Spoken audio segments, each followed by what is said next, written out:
guardato gli occhi suoi,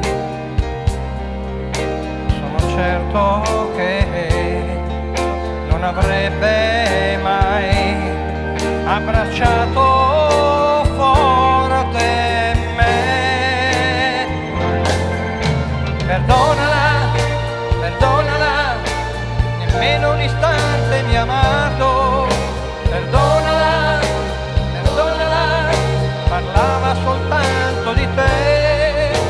Dimentica, dimentica, non è solo lei che ha sbagliato.